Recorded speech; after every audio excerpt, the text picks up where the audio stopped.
Oh, hello there. I see it's time to begin. Today is January 27th, 2026, and you've done it.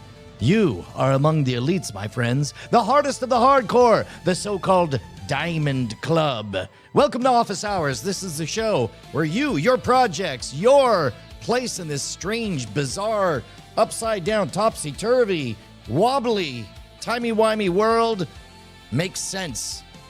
Look, guys, the whole world is changing, and we're going back to brass tacks. We're doing what matters.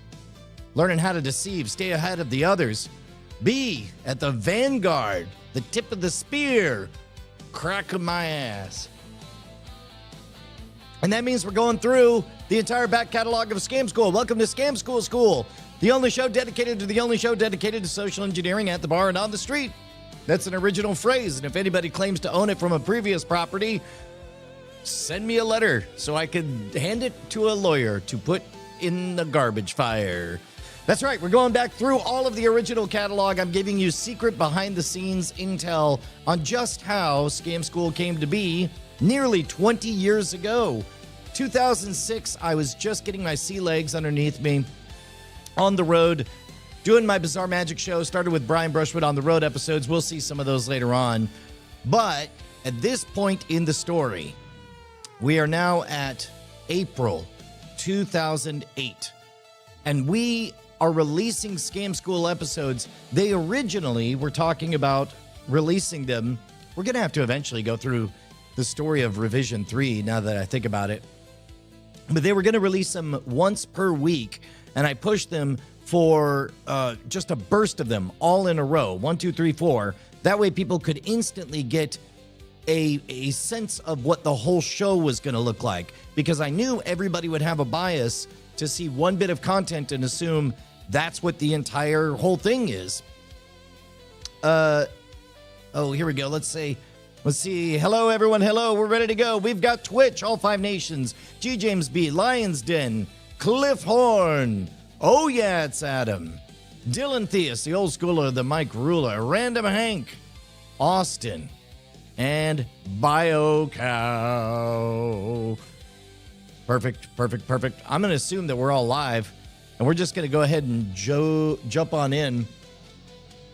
So this is the third episode in a row. So far, we've had one episode that was unambiguously the best trick I knew how to do. The second episode was immediately keeping to the promise of you will actually learn how to score free drinks at the bar. And I wanted real life proof, so we did it real life at the bar. This is from the same shoot. This is an all-time favorite. This is sort of crafting out the punk angle of everyone of the program. Here we go.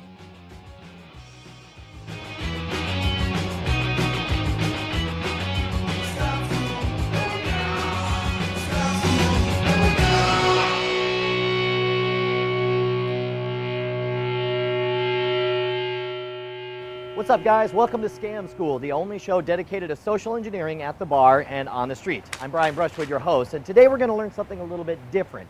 This trick will not necessarily win you any money. It may not necessarily get you a free drink. It may necessarily get your ass kicked, but it will be freaking hilarious. Check it out.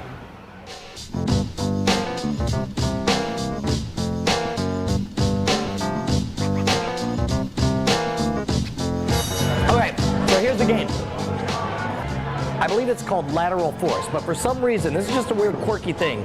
For some reason, if you stick a quarter to your forehead like this, right? If you stick a quarter to your forehead like this, and you hit your head on the table, it will not fall off like that, right? I mean, it actually takes, usually, I've never been able to do it in fewer than 3 hits. It's not till the 4th time that it actually will come off, right? And in fact, I will actually bet you, I'll buy your drinks for the rest of the night. If you're able to get the quarter to fall off in less than 3 hits, I'll show you. So here's what you're gonna do. You wanna set your drink off to the side, actually, and then and scoot on in. I'll actually stick it on, yeah, there we go, perfect. And then we'll just go ahead, we'll stick that on.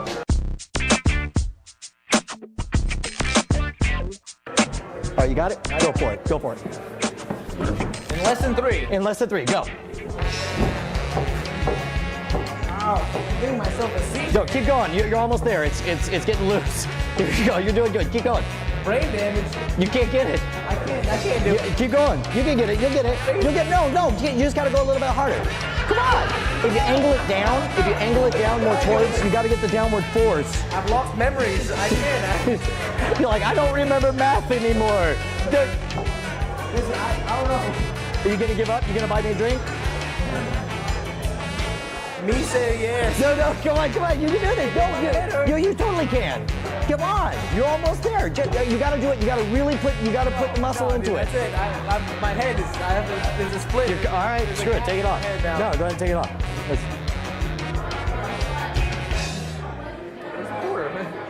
Shut up.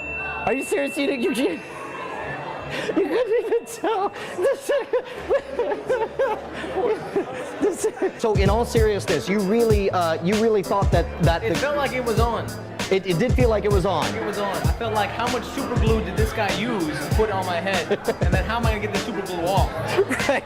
So when you put the coin on their forehead, if you put your fingernails over the edge of the coin and push against it, it feels like it's still there when it goes off. Now you want to make sure to pull it off to the side, because otherwise they'll actually see it there. But sorry.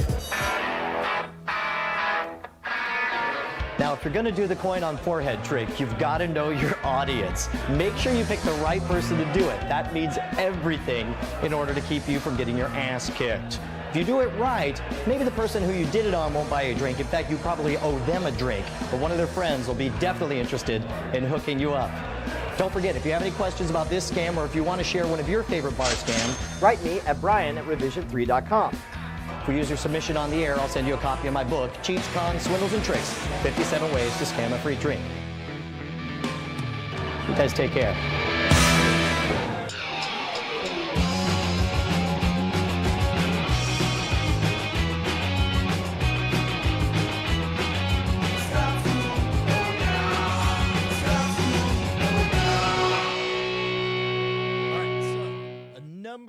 Number of things on this one. Oh my God. There we go. Let's go back in time here. We'll turn this down. So first of all, shouts out to this opening shot. Also, we're still using the luxurious opening sequence here, complete with all the motion graphics. I think I have all the assets for this. I had to dig them out. But this opening shot, look at that. That's a real TV show. That's all I cared about. I was like, is it me in a city with in HD? And again, I cannot overstate this enough, guys. Used to be a big deal that you could have HD standard definition. To Scam School, the only show dedicated to social engineering at the bar and on the street. I'm Brian Brushwood, your host. So here, I'll turn this on down. So at this point, we're still very, very tight episodes, and I want you to wrap your mind around something. Go ahead and place your bets right now. Everybody in the chat, go ahead and actually write it down. How many views do you think this video has? Because you guys have seen us riff on this and remix this moment, but the original video on YouTube, no cheating, but just go ahead and put it in the comments, because I was amazed. 14,000 views. 14,000 views. Everybody out there like, what happened to your views? MRFer, 14,000 views out the gate. Now, that's one of the things, is that Magic is, at any given time, never going to be pop culture. Because at the end of it, once you find out what's on the other side, it's dorky. It's a goofy thing. As a result, everybody goes through a Magic phase, so that the Magic audience is billions. Billions of people go through a Magic phase. But at any given time, a very small slice are into Magic. So in this case, what I want you to wrap your mind around is in 2008, Revision 3 thought they were competing with YouTube. They did not want anything on YouTube because they were the competition. They were going to crush YouTube. And here's the weird part. This is before YouTube was sold to Google. So they were right to make that play. There was a chance that could have happened.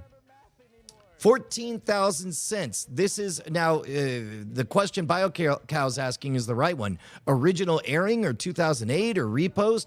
The original airing was only as an iTunes podcast. It was a video podcast. That's it. And because of that, I have no idea that I might be able to find the trackable numbers. I want to say that the iTunes downloads were maybe 30,000. 30,000 was a good time back in the day. 30,000 was a good time back in the day. That was a good amount back in the day. I'm going to have to poke around and see if I can find some of those original metrics. I should have done that beforehand. That'll be, remind me later when we tee everything up on that. Let's see, other comments. I remember seeing the original cut, and there was kind of just a staticness to this part, the actual execution. He's just hitting his head. And I thought, well, why don't we just add a little bit of noise? This is also, you'll notice, I have a bit of an infatuation for layering information. Even now, as I do this live stream, I'm making sure that if somebody just comes in, there are multiple layers of content to dive deeper. I tend to look at stories, good stories, as fractals that they can play one way at the surface, but there's always more and more that rewards you the deeper and deeper you look. So in this case, we added a little bit of a layer of abstraction, and you could see they used a default font, which is fine. I was hoping for a fancier font, but I was not in a place to overplay my hand. I was just the dumb, silly talent coming along. And so, but I was absolutely thrilled that we did it.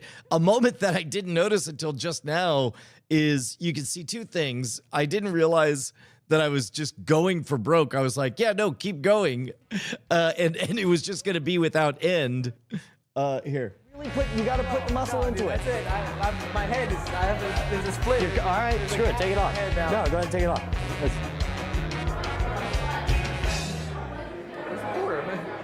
Shut up. Are you serious, Eugene?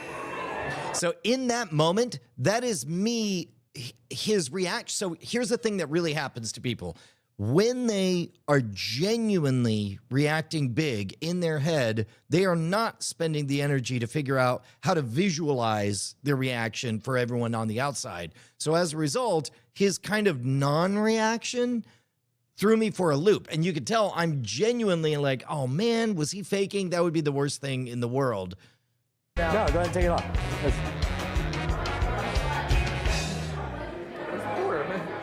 Shut up. Are you serious, Eugene? And so that laughter is almost certainly relief. That's me losing my mind, like, it worked. Now, this case, that was B-roll of Joey. So in all seriousness, you really feel like it was on. It was on. I felt like how much And so now look at how much relief there is in both of us, because Brian was no longer tense about whether or not the trick was going to work, and our guest was no longer tense because it was over with. It did feel like it was on. it was on. I felt like how much super glue did this guy use to put on my head? And then how am I going to get the super glue off? And then that's also B-roll right here. So when you put the coin on their forehead, if you put your fingernails over the edge of the coin and push against it, it feels like it's still there when it goes off. Now you want to make sure to pull it off to the side, because otherwise they'll actually see it there. But sorry. Now, this is interesting because this episode, to my eyes, looks and feels incomplete. And part of that is because this is before we started instituting what I call the C block. And it used to be back in the very, very early days. Before Scam School, every single magic trick was performed the exact same way, or taught the exact same way. There would be a, here, let's go ahead and do this. There we go. There would be, here's a performance, and then here's the method, the end.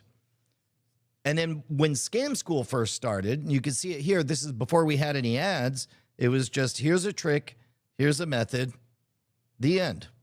And then we would sneak an ad in the middle. And keep in mind, this is at a time when it was not entirely clear whether or not ad-supported magic tutorials were acceptable or not. The idea, magicians were holding on at the time to kind of two contradictory ideas. One of them being that magic should be behind a curtain and special. So they wanted you to charge for magic. And yet also every single magician out there definitely got started because they were given for free a magic set, or they all fondly talked about the Dewey Decimal System. What was it? 827.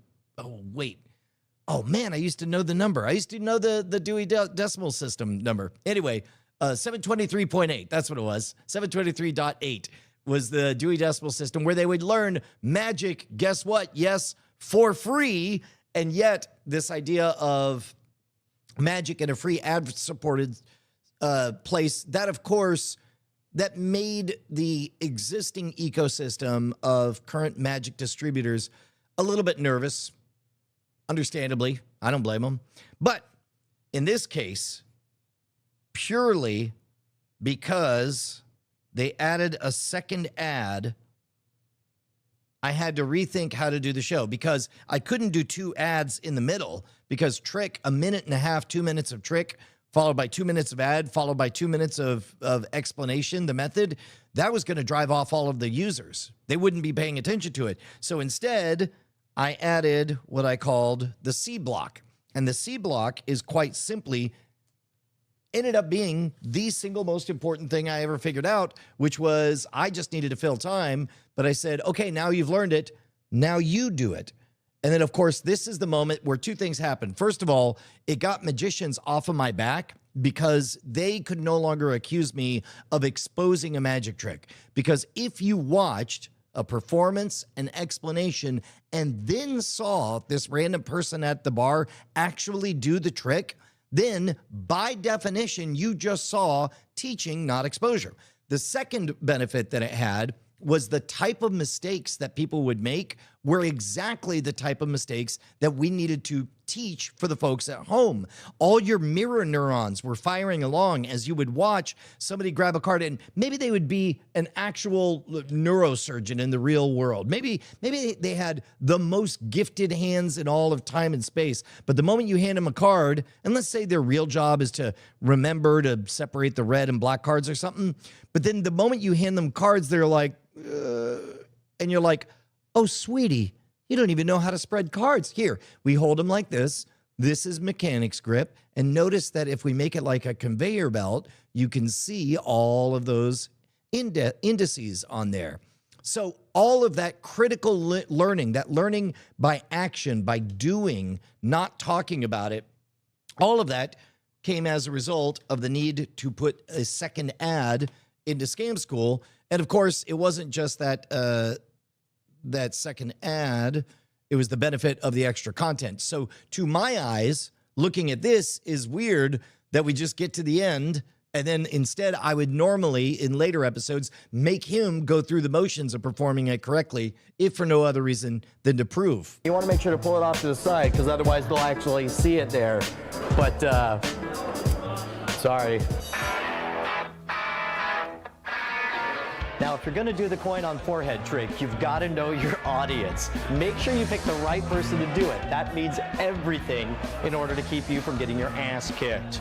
If you do it right, maybe the person who you did it on won't buy you a drink. In fact, you probably owe them a drink. But one of their friends will be definitely interested in hooking you up. So don't forget. This is also, you can tell that much like the people who go on Penn and Teller Fool Us or America's Got Talent, I also didn't have a lot of pre-written material for this part. I did know that I wanted to make an on-ramp to build a relationship with an audience, because this was not my audience.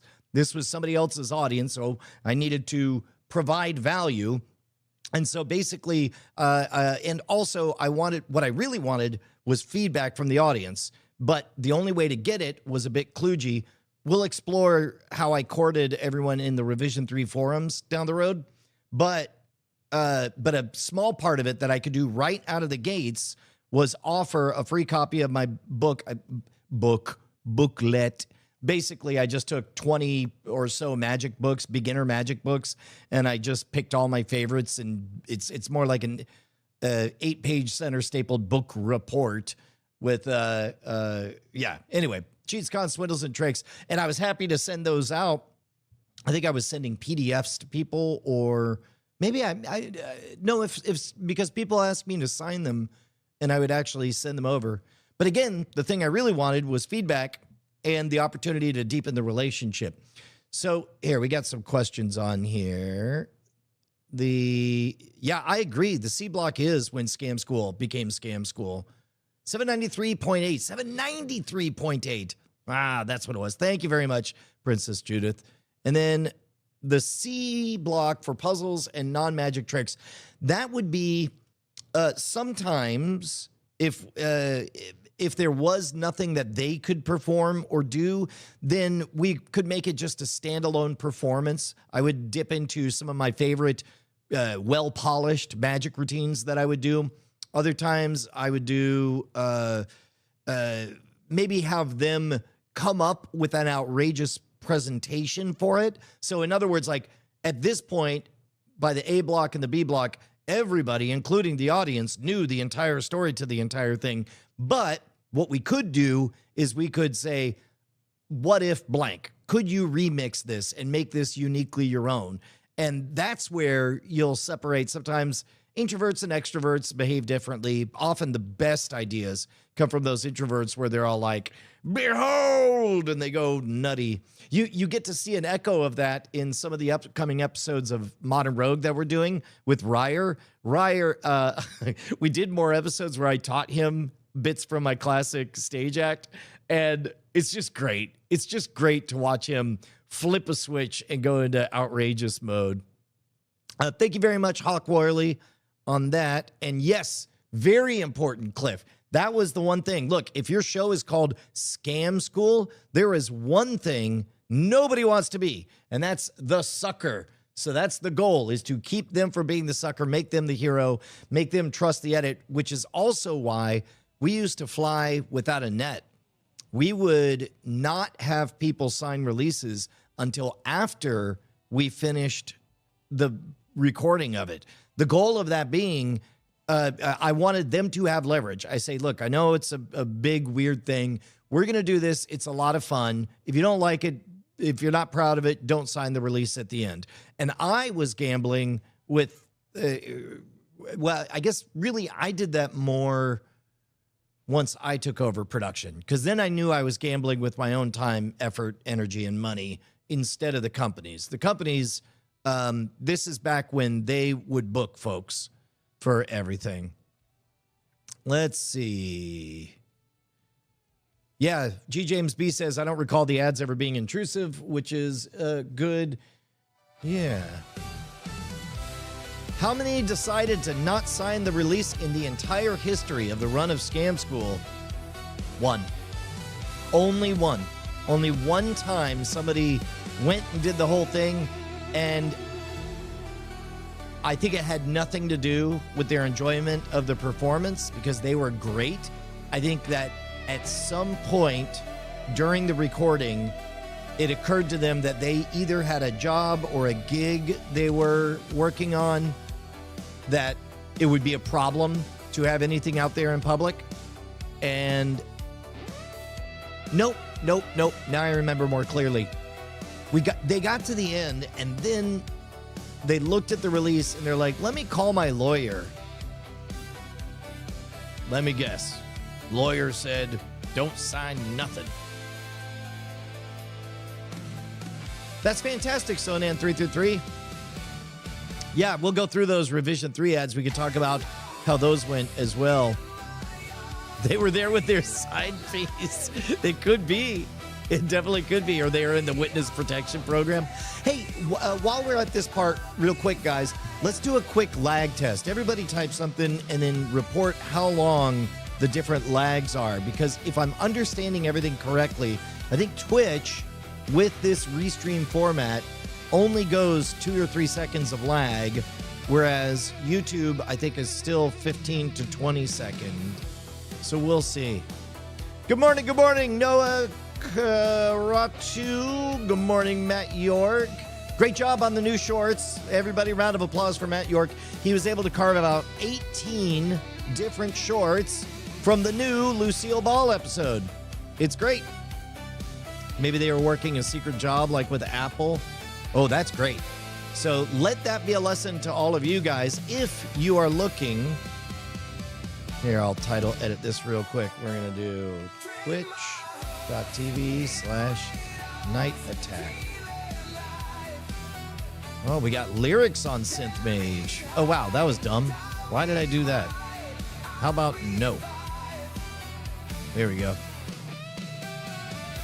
There we go. Twitch.tv/Night Attack is the way to get the lowest lag. If you guys want to be fastest on chat. Or watch it on whatever you... Oh, wait. No, yeah, you do want to watch it on Twitch so that you can react the fastest. YouTube is 20 seconds. Alanon 666 is coming in at 10 seconds. Oh, that's wonderful. Wait a minute. Hold on a tick. What just happened? I don't know. Oh, I don't know, man. What did just happen? I know what just happened. Slinging Nerd just gave money. So what? Who cares if money got? The problem is, when money happens, Brian has to stop everything and do the bit. What bit? The bit with all of the voices. Yeah, there's the monster. Me, Justin Robert Young. The walking embodiment of all AI, and the one we all hate. Hate him, he's the worst. He sucks balls. It's me, time-traveling, crooning megaphone man. Thank you. Yeah, he sucks. But you know who doesn't suck? Is Slinging Nerd. Thanks, Slinging Nerd. You're the best. You totally rule. Thank you. All right. Thank you very much, Slinging Nerd. Appreciate it. Protocol deactivated. Pow, pow, pow. Don't forget to shift plus. What? For a while testing. Oh, Humdinger protocol's been deactivated. I gotta turn on the Humdinger protocol. Here, we'll do that. Event flow editor. Deactivate. Activate. Save flow. There we go. The Humdinger protocol is now active. Good job. So, and the one last thing. There we go. You know what you have to do now, though. Now you've done it. Now you've done it. That's a good point. Oh, yeah, it's Adam. I'll tell you what. Name submissions only cost a super chat or some bits. Watch it on Twitch, get them bits, jiggly bits. Jiggly bits. Jiggly bits. Jiggly bits all around. Thank you. Dim bits, dope. Hey, did you guys notice that I updated the horizontal crawl? I think that's come out pretty well. Look at that. So, you guys can put thank you very much for cleaning that up, Cliff Horn. I appreciate it. And Dylan Theos. I spent all day on Sunday in the middle of the Snowpocalypse Part 7 of Austin, stuck here. So I vibe coded, and that's all CSS that I did. It's mostly correct. Mainly, I like the way it adjusted the color palette. And what I wanted is something that also really highlighted your avatars. So you'll notice that I was able to make the avatars bigger than the rest of the bounding boxes. And yeah, look at that. Vincent Veldkamp, thank you for joining us, sir. Yeah, I wish I had something interesting. There is a particular coffee brand that I'm talking about working with. I'm really excited about them. They're very, very good. But talks are ongoing.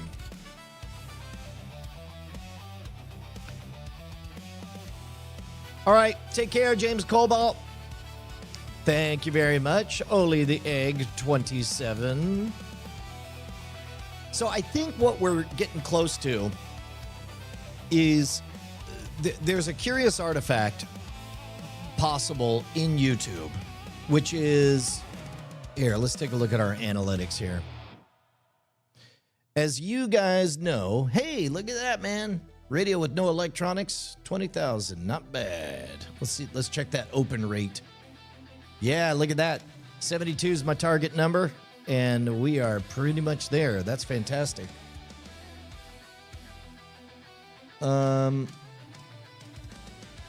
So, a thing that I tell people, when it comes to content, YouTube gives you the answer. Here's what they do. If there is a tab for it, they want you to do it. That's it. Why is there a videos tab? Because they would like for you to make videos. Why is there a shorts tab? Because they don't want you on TikTok. They want you here on YouTube. Make shorts. Live. That's the one that took so long to get started on. We only started 3 months ago. And at first, the bulk of the story was just about the getting ready to get ready. But now we got a groove. Your live posts, well, I'll get back to that. Posts, oh, my posts game is weak. Look at that. Here, let's go lifetime on posts. This is the next thing, and I suspect that we're going to need, you know what? I wonder if any of you guys would be interested in writing some guest posts to go up on either Monologue or the Scam Nation channel. Because both of them just want to be fully saturated. And a big part of the transformation of the last year is recognizing that we're no longer in an age where you could just hire more people to do everything. The incentives are aligned such that one person has to hold the whole operation in their mind, or everybody has to own certain pieces of the whole operation. And so as a result, I mean, you guys have been watching me. I believe I've posted 1,000 shorts over the last year and a half and done as many episodes, and now done hundreds of live streams. And you guys can feel that we're sort of dialing in. This is why I'm beginning to clearly understand what is and is not live streams like these. This is the reason it's official. Anybody who shows up for the live streams, you're in Diamond Club. You are in Diamond Club. You are in Diamond Club. What is this? This is a secret handshake that gets you my full attention, because I don't advertise this anywhere. The only way to find this is deliberately hard buried into highly confessional all the way inside Brian's id. That's where you get to find it. My playlist game, we've got the complete catalog of Modern Rogue episodes, but we're getting to a point where I need to make a playlist of all the office hours.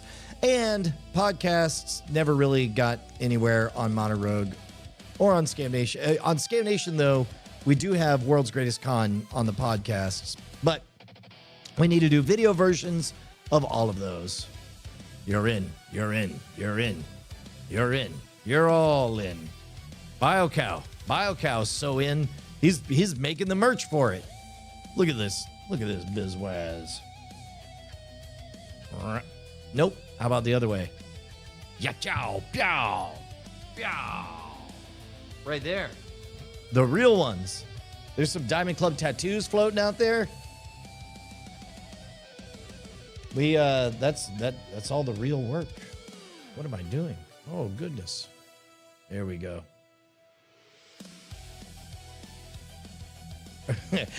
Early modern really is literally a historic term. That's correct. Oh, the Discord. Yeah, let's talk a bit about the Discords, because right now I got a lot of Discords, and it crosses over into that threshold of looking like too much homework for me to even join in on. There's just too much happening all over the place. There's a Diamond Club Discord. There's the Modern Rogue Discord. There's a Scam Nation Discord. There's a Founders Discord. There's a First Class Society Discord for people taking my classes. There's and there's an MRHQ that's internal. That one I do make sure to poke into. But where do you? Oh wait, we got 2 donations to do the bit for. Let's see. Hold on. Oh dear.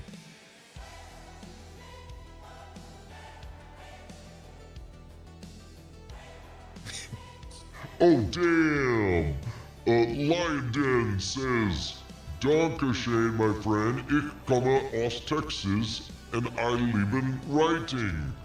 Yeah, I think that means thank you, bro. I come to Austin, Texas, and I love writing. I live writing. Somebody should sing a song. I'm not very musical. Dankeschön, my friend. Ich komme aus Texas and I liebe writing. Shut up! Yeah. Yeah, shut up. Yeah, shut up. Thank you. All right. I'll get better, I promise. And then we got another one. More chunky voice, fair sir. How does clipping work? How does clipping work? Here's a clipped voice. I think that one is supposed to be clipped. I don't think I'm clipping right now, though. I hope not. Thank you for the reminder. Y'all are keeping me awesome. Perfect pronunciation. Yeah, that's perfect pronunciation. Let's see. Bloop. Aha. Nope. There we go. That'll fix itself shortly. Oh, hey, I learned another thing. Check this out. This camera looks much, much better now. No. Where did it go? No. My pen. Mine lay pen.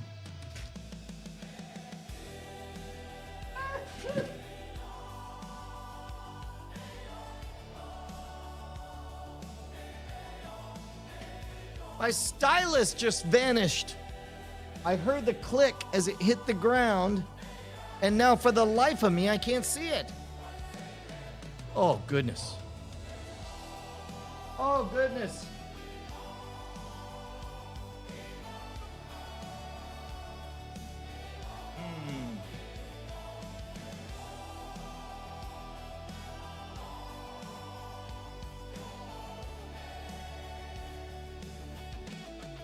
It's not under the desktop. Oh, look at this. I caught it. It bounced over the pedal all the way, rolling under the subwoofer. Yeah, the subwoofer. How about that? Anyway, what I was going to tell you is that this camera looks a lot better now because I discovered the magic of... There we go. Let's go to image on Quap-Ika. So it was... This is the standard look, which is a little bit washed out. And this looked fine, but now... There we go. This one is much more congruent with this shot. So now we have a similar color temperature across everything, which makes that much better. Okay. Back to work.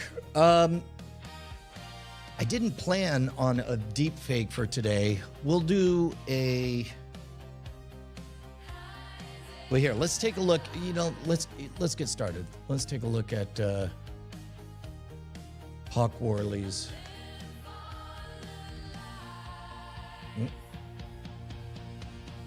Oh, it's not here. It's not here. Wait a minute. Oh, look at that. Hey, by the way, patron bonuses are coming. You guys need to head on over to patreon.com/ModernRogue and keep this thing afloat. Hopefully you guys are noticing. Patreon.com/ModernRogue. We're in the middle of reworking our patronage tiers. There we go. Head on over to patreon.com/ModernRogue. Keep this operation, this ramshackle beast afloat. Get your name in the credits. That's a big one. And of course, you guys heard that we're talking about a physical media zine coming. That's going to take a bit for us to figure out because that'll be a blend of on-screen content along with physical goods that we're going to send you quarterly.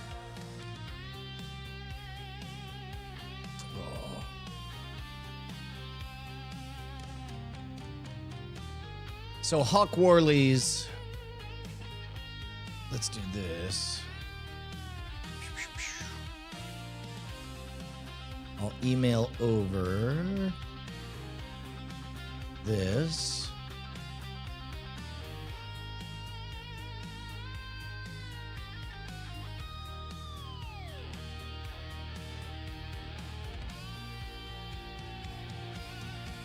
And I'll find Hawk.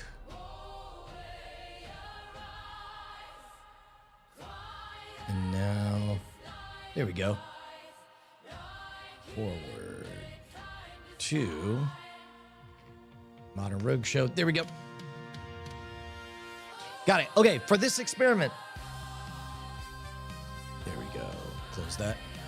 For this experiment, what we're working on is we want to see if a deep fake could allow somebody to act better than they would otherwise normally act. So in this case, what I asked for is... Oh, there we go.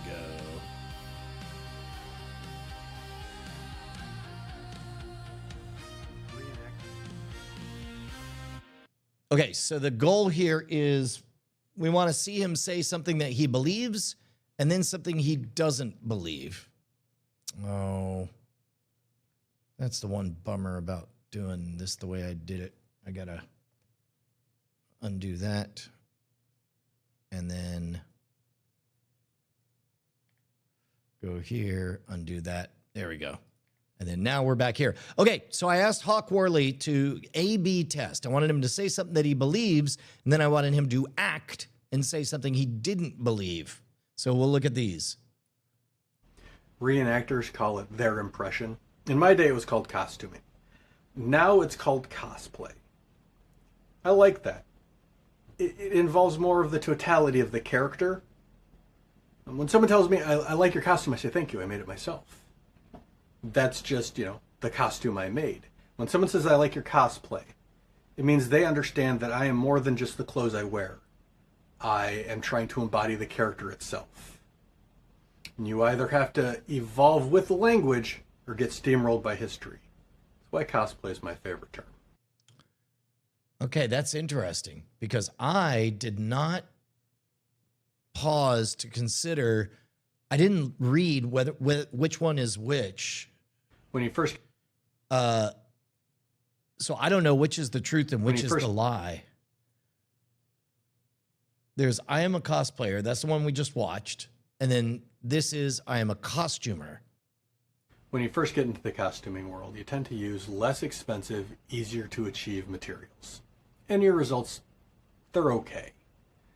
The more time in, the more you realize better products will give you a better result. To call what I do cosplay demeans the amount of time and effort I have put into my craft. I do not cosplay, I am a costumer. Okay, this is fascinating. I think we just stumbled into a hell of a game by accident. Much like discovering the C block happened as a result of the ads, just the mere fact that I didn't see which one he believes and which one he doesn't believe. I don't know. Okay, let's play this game. Does Hawk prefer the term costumer or cosplayer? By the way, Hawk, this is a very good example because it's in the weeds enough that I don't know which of those two you would like more. But okay, so here is I am a costumer again. When you first get into the costuming world, you tend to use less expensive, easier to achieve materials. And your results, they're okay. The more time in, the more you realize better products will give you a better result. To call what I do cosplay demeans the amount of time and effort I have put into my craft. I do not cosplay, I am a costumer. Okay, so that's I am a costumer. I'm beginning to kind of tee in on which one I think. This is I am a cosplayer. Reenactors call it their impression. In my day, it was called costuming. Now it's called cosplay. I like that. It involves more of the totality of the character. When someone tells me, I like your costume, I say, thank you, I made it myself. That's just, the costume I made. When someone says, I like your cosplay, it means they understand that I am more than just the clothes I wear. I am trying to embody the character itself. And you either have to evolve with the language or get steamrolled by history. Okay, I've got my bet. I think that he likes the term costumer more, because on the 2 in I am a costumer, simply count the number of times he looks away. It's very few. Here, in fact, we'll speed this up so you guys don't have to. Here we go. Speed, playback speed. Let's do 2.5 times. There we go. First in the costuming world, you tend to use less expensive, easier So straight to camera. to achieve materials. And your results, they're okay. That was 1 look away. The more time in, the more you realize better products will give you a better 2 look aways. To call what I do cosplay, that means the amount of time and effort I put into my craft. I do not cosplay. I'm a costumer. So that was When you first get into the costume, 2 look aways, whereas I am a cosplayer. reenactors call it their impression. In my day, it was called costuming. 1, 2, Now it's called cosplay. 3, I like that. It involves 4, more of the totality of the character. When 5, someone tells me, I like your costume, I say, thank you, I made it myself. 6, That's just, the costume I made. When someone says, I like 7, your cosplay, it means they understand that I am more than just the clothes I wear. I am trying to embody the character itself. And you either have to 9, evolve with the language or get steamrolled by history. That's why cosplay is my favorite. 10. Okay, so I'm going to say, based on traditional lie cues, he had 10. Each one seemed to be a wind-up to deliver. He was always able to deliver what I assume are the lies straight to camera, but in that cognitive moment to access that mental model, he had to look away. Oh, there we go. Oh, thank you very much. Today I learned. Yeah, thank you very much, Val Russell. Okay, I will not show his email. Oh, wow. So I still don't know. I still don't know which one. I only have my guess. The term cosplay. Wow.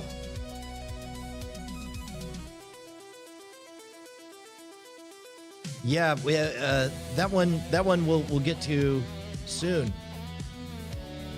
That's interesting, because this is the other thing, is traditionally the looking away is considered a lie cue, but the science of lying is essentially folk science. Only now the adults are in there. Yep, you shield your eyes as a way to distance yourself from the subject. Lion Den, we're trying to figure out which is the lie and which is the truth. Cosplay is more inclusive, and oh yeah, what was the truth? Tell us which one was the real one, because just looking at the glancing away. I love this, by the way. In fact, anybody else who wants to play this game, record yourself in a realm that you are passionate about, where there's a distinction that you really do care about. Just do exactly like this. Speak passionately about the thing, and then make sure it's in the weeds to where we can't know the obvious aspect to it or whatever. But then argue the counterfactual, and try not to get in your head, but just act and see if you could fool us and see if we can figure it out. That's fascinating.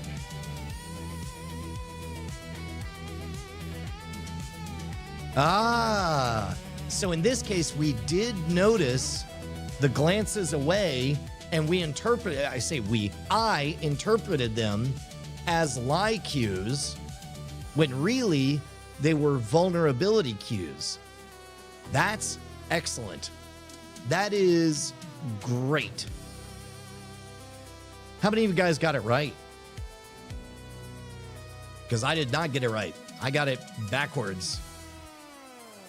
Yeah, talking. So, yeah, he does love the word cosplayer. So now that we know the answer, let's see how it reads differently. Here's cosplayer. Reenactors call it their impression. In my day, it was called costuming. Now it's called cosplay. I like that. It involves more of the totality of the character. And when someone tells me, I like your costume, I say, thank you, I made it myself.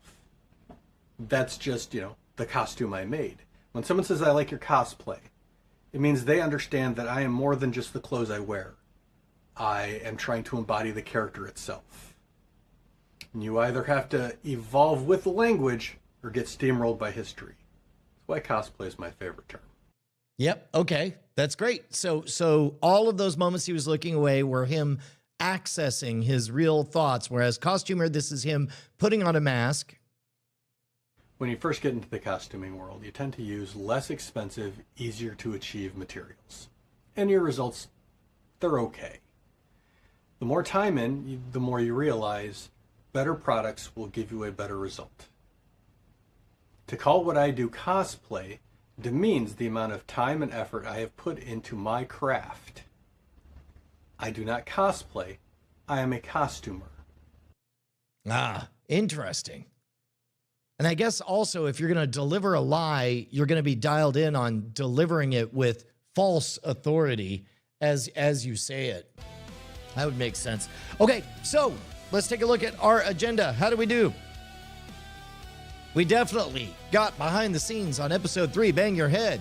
We definitely teed things up for Hawk's deepfakes. That'll be what we'll do tomorrow, is we'll see whether or not Brian is able to deepfake Hawk lying or telling the truth, and we'll see how that one fits in with a known lie. So we already got our first bit of data. Hawk was able to fool Brian. Brian was not able to tell which one was the authentic Hawk. Now we're going to see how good of an impression Brian can do of Hawk. But that'll happen tomorrow.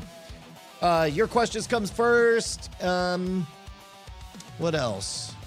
I think that's it. Yeah, we'll see you guys tomorrow. Hello, Shachardhan 1081. We're all very well. We're also rounding the corner about at the end. So, okay, so homework for tomorrow. Tomorrow. Boop, boop, boop, boop, boop. Tomorrow we're going to do episode 04. That'll be Scam School. We're going to do Hawk, Deepfake, and hopefully your lie versus truth. And of course, we also have a BB Live Show alumnus who showed up. He was able to track down his appearance on BB Live Show all the way back in the day, 16, 17 years ago. So we'll get a chance to peek that out.